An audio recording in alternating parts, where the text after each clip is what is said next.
Peter Robert Gibb, the 30th of June 1954, the 23rd of January 2011, was an Australian criminal, known for his escape from the Melbourne Remand Centre in 1993. Escape from Melbourne Remand Centre. Gibb had several prior convictions for manslaughter, armed robbery and other weapons offences dating back to his mid-teens. In November 1981, he escaped from HM Prison Pentridge, where he was awaiting a court hearing on charges of murder and armed robbery. He spent a month in St Kilda with fellow fugitive Trevor Smith, who had escaped from Beechworth Correctional Centre. Police found and captured Gibb in Coburg. In February 1993, he was convicted for the armed hold-up of a security van in Sunshine 2 years earlier.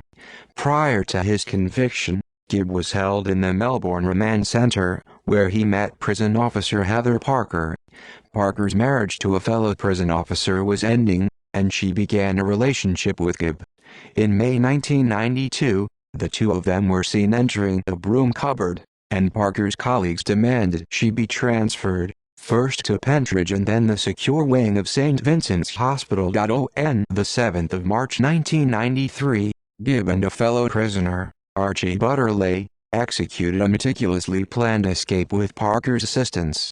Using a small piece of explosive smuggled into the prison by Parker during a visit, Gibb and Butterley blew out part of a window and climbed down a string of knotted bed sheets to La Trobe Street below, where a getaway car containing firearms and equipment was waiting. After several crashes, the escapees stole a motorcycle on the Westgate Freeway and continued on to South Bank Boulevard, where they were intercepted by a police divisional van and engaged in a shootout with two officers.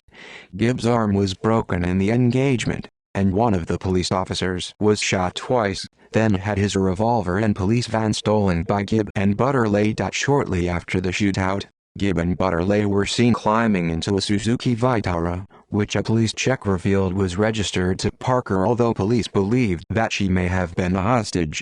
An Australia-wide alert was issued, as Gibb, Butterley and Parker picked up a previously stored Pajero four-wheel drive in Frankston and escaped into regional Victoria. They sought treatment for their injuries at La Trobe Regional Hospital in Traralgon, before hiding out in bushland for several days. Capture. On the 11th of March, the three fugitives turned up in the small town of Gaffney's Creek, 175 kilometers northeast of Melbourne. Smuggling Butterley into their hotel room and claiming he was their sick child, Gibb and Parker dined at the hotel restaurant and interacted with other guests.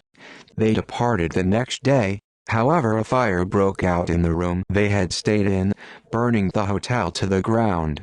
Police investigating the fire matched the description of the couple with Gibb and Parker, and a huge search operation began. On the 13th of March, police found the Pajero hidden in bushland near Picnic Point, and began combing the area with sniffer dogs. Gibb and Parker were arrested when police found them attempting to wade across the Goulburn River. Butterley was found shot dead, and although he had engaged in a lengthy firefight with police, a forensic expert would later testify at the committal hearing that he had been shot with the police revolver the pair had taken in South Bank, and that he had not killed himself. Parker served 3.5 years in prison for her role in assisting Gibb's escape. When she was released from Deer Park Metropolitan Women's Correctional Centre in September 1997, Gibb picked her up in a stretch limousine and they spent the night at the Crown Towers Hotel. In 2005, Gibb was arrested for the alleged burglary of a car dealership in Bowring. Parker also faced court in 2007 for assaulting a woman who had an affair with Gibb. Death. Gibb died at Frankston Hospital on the morning of the 23rd of January 2011. He had sustained injuries after being beaten up by three men at his home in Seaford on the previous Friday, 21 January. His girlfriend, Nicole Keating, told the Age newspaper that Gibb had been attacked as a response to a practical joke in which Gibb had pretended to shut a young boy in a freezer. Portrayal in media. The story of Gibb's escape and time on the run with Parker was adapted into a TV movie One Way Ticket, with the subjects' names changed to Mick Webb and Deborah Carter. Peter Phelps played the character based on Gibb. See also List of fugitives from justice who are no longer sought. List of unsolved murders. References